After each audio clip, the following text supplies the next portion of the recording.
What's goody? It's your boy DubbiWrapDyce. This is Offhairtv, where barbering cosmetology is the culture, and you know the vibes. Yeah, welcome to the first episode, man, where we're gonna give you information on hair and cosmetology, history that you may not know, culture that you may not have known. You feel me? Hair, makeup, nails, cosmetology has been around since BCE. Now we about to put you on game and get y'all connected. You heard?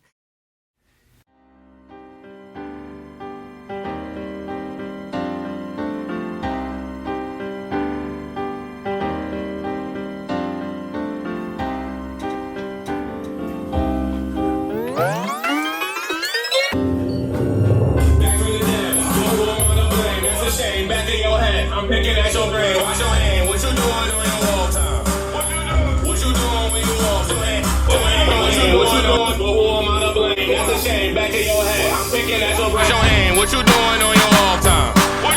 What you doing when you offline? Back from the dead, but who am I to blame? That's a shame. Back in your head, I'm picking at your brain. Watch the aim. What you doing on your off time? What you doing when you offline? So you know I am aware that you're going to hear me in one ear. So I'm apologizing ahead of time. You feel me? You're going to hear me in one ear. What? Oh, what? What are they selling? Hair and cosmetology, yo. I think Trump holding on to my package right now. I'm missing some few components, but I could not hold on to this information anymore, chat. We got to get this out the door. The culture has been culturing, you feel me? And I got to put y'all on game on how we are connected by hair, nails, and cosmetology, man. So for starters, let's get straight into the locks, you heard? Let's get straight into the strength. You feel me? As you can see, I'm locked up right now. I'm locked up. See, the history of locks began BCE, ancient Kemet, Egypt. I know a lot of people say it was in the Europeans, they say Asia, they say India, Africa, other places from the Caribbean. Some think it came from the islands, came from Jamaica. But it began primarily in Africa, in the Pangea. Pangea was considered a supercontinent.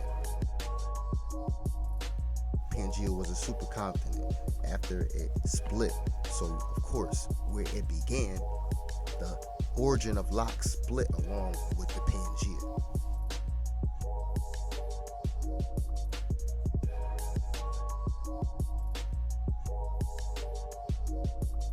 Even though there's many styles and many different origins of lock forms, it originated in ancient Kemet, Egypt, BCE.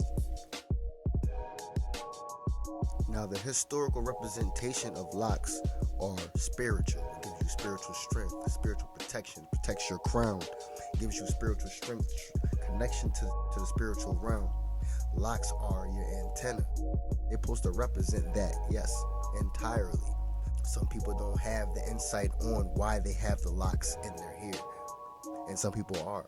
And the people that are connected, you can tell. You can tell how the light shines. You can tell how they represent themselves, how they carry themselves. Bob Marley, his locks carried that symbol, that symbolism, the strength. You feel me? Overcoming oppression. How important are the dreadlocks? This Is that is part my of being a identity, Rasta? man. Yeah, this is my identity. Do you have to have dreadlocks if you're a Rasta?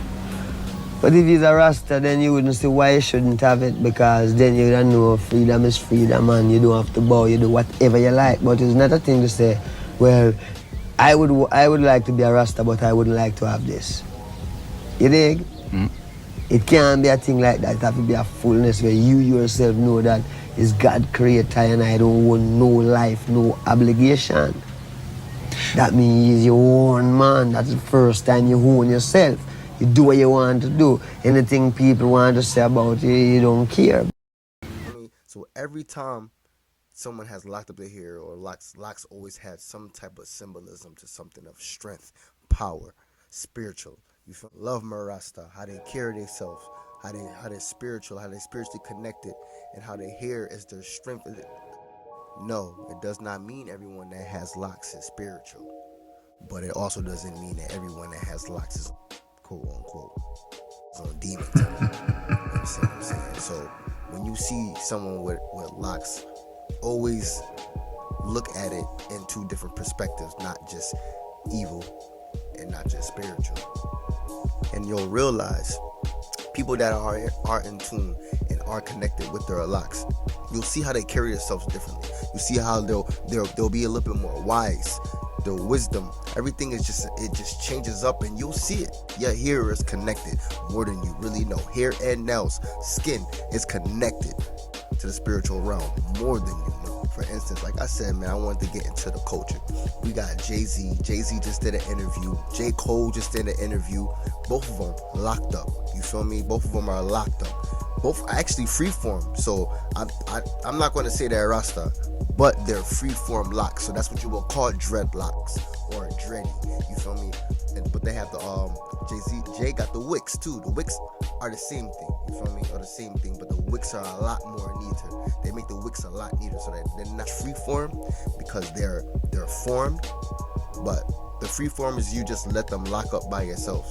But we gonna get straight into this Jay-Z interview. You can learn something so much that you just tap out. I think that happens a lot in the music business. Like, people get in the music business for the right reasons and they're very passionate about it, but then it becomes Monday. It's crazy that he said that, because it's like, that's just real. You know what I'm saying? You could learn something so much that you become tapped out, and then it becomes just every day. You feel me? You don't have that same love for it. Same thing for barbering, for cosmetology. Once it becomes about $1, you lose that love and that passion for it. It was the greatest blessing that I didn't get a deal, right? So again, everything in your life, it's not happening to you, it's happening for you. And I understand that. I can completely understand that, and it's not a bad thing. That's like manifesting. That's manifesting a W every time. I'm manifesting a W every time. Manifesting. And when the L comes, it's like, hey, I've been getting these dubs all this time. You feel me? This L is not gonna do nothing but build me. Don't skip over that. If I just receive this L, all right, brush it. Life be life, and I'm gonna brush it off and keep it pushing. It's not happening to you. It's happening for you. So you just got to know the distinction. Everything is just how you relate to it. There's no good or bad. Shit happens. It's life. Like Jay said, everything happens in your greatest good. It's not happening to you. It's happening for you. Only thing I heard coming up was the American dream until we started being successful. And it was like, wait a minute, you're selling out because you're making money. Make it make sense, man. No, I'm not going for that. Like, no, I make art first. And then I make sure that I'm compensated for my art. See, that right there is perfect, bro. That's perfect for any barber and cosmetologist. Feel me? Because a lot that's going on is that barbers are charging too much for their haircuts. Barbers are charging too much for their craft. Barbers are charging too much for their art. If you feel like the services that I'm providing it doesn't amount to what I'm charging you for, cool. You find another barber, you find another cosmetologist, whatever the case may be, you find the next person that works for you. Point blank period. Because what they're charging, everyone else is paying that, and they're not complaining. So if you feel that way about anybody, that's anything in life. You feel me? When you want to eat good, you go to that restaurant. You go to Roof Chris. You go to the steakhouse. You feel me? You go to, because you want to eat good, so you pay for that good eating. Oh, when they go into that holiday party, they dressed up. You feel me? Sprayed up and everything, enhancements and everything. You go on a vacation, they dressed up, sprayed up, enhancements and everything. You feel me?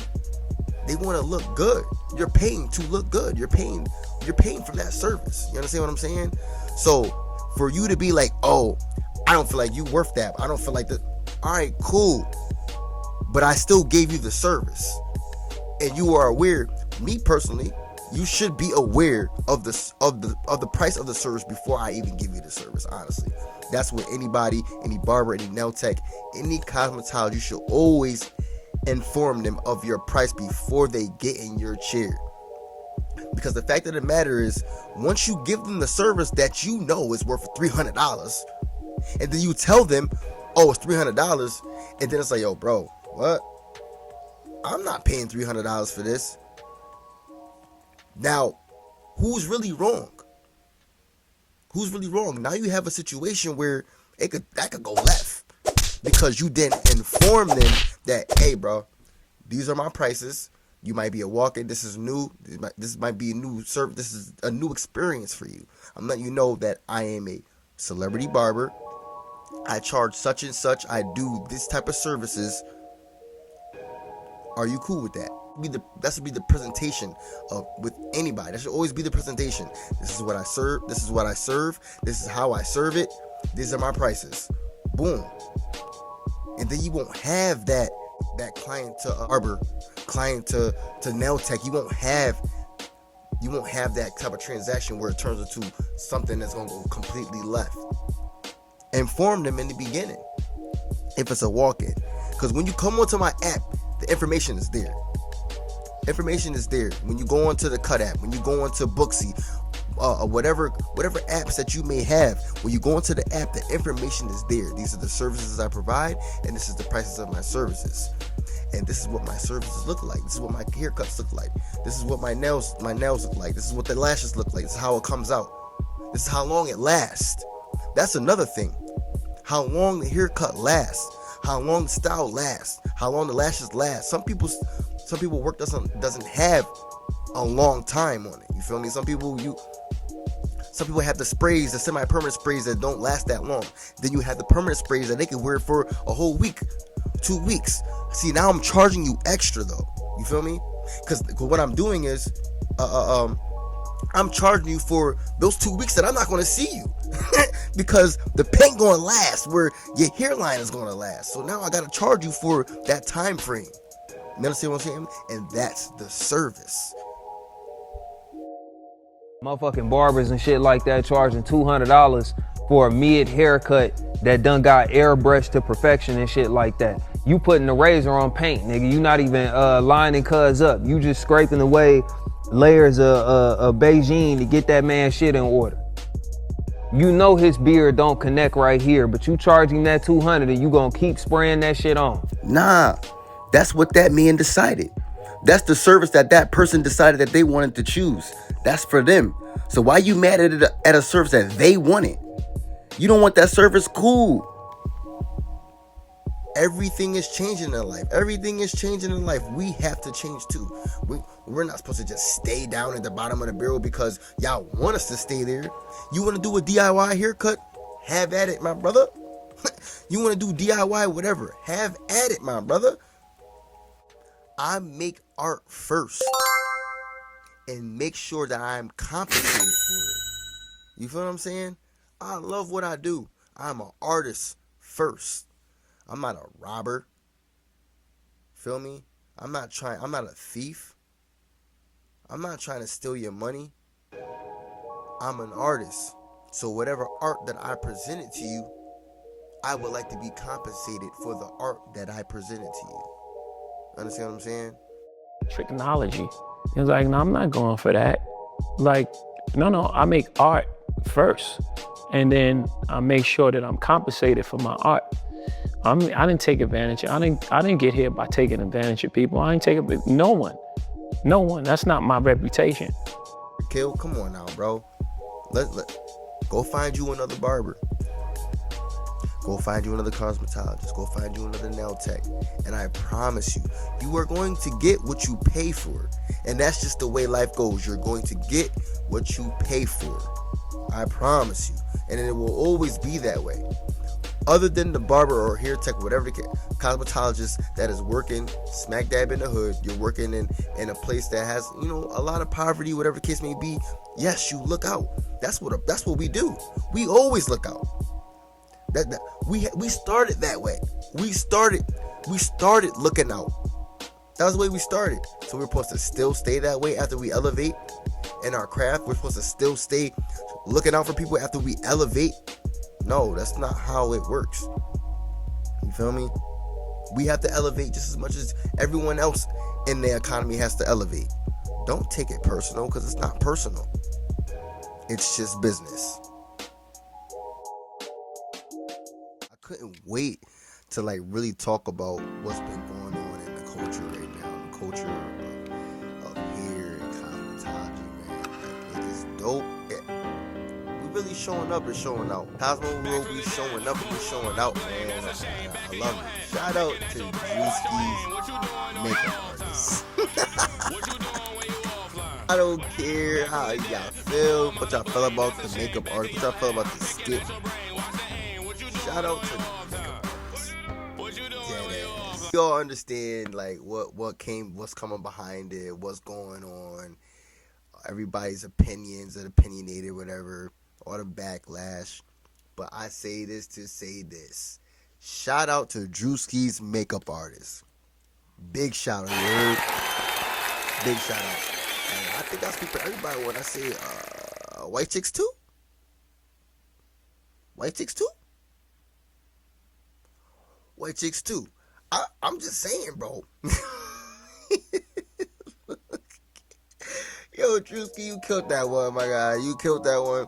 The makeup artist killed it. Like, everybody knew off rip who it was. Like, and don't get me wrong, bro. Like, everybody could take it however what they want to take it. Everybody has their own opinions and opinionated to the whole skit itself. But y'all been painting y'all faces forever.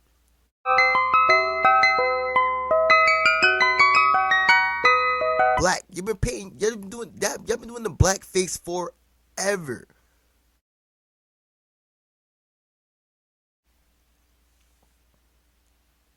And now the wabbit has the gun. Shoot you, goodbye, little friend.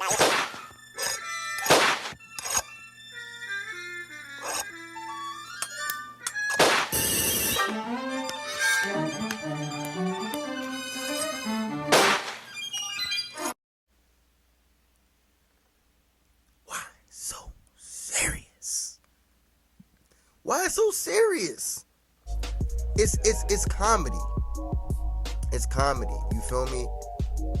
Whichever way you feel about it, you know what I'm saying. And then not only that, like everybody's like they coming and talk about the black faces. Like, come on, bro, y'all been doing this.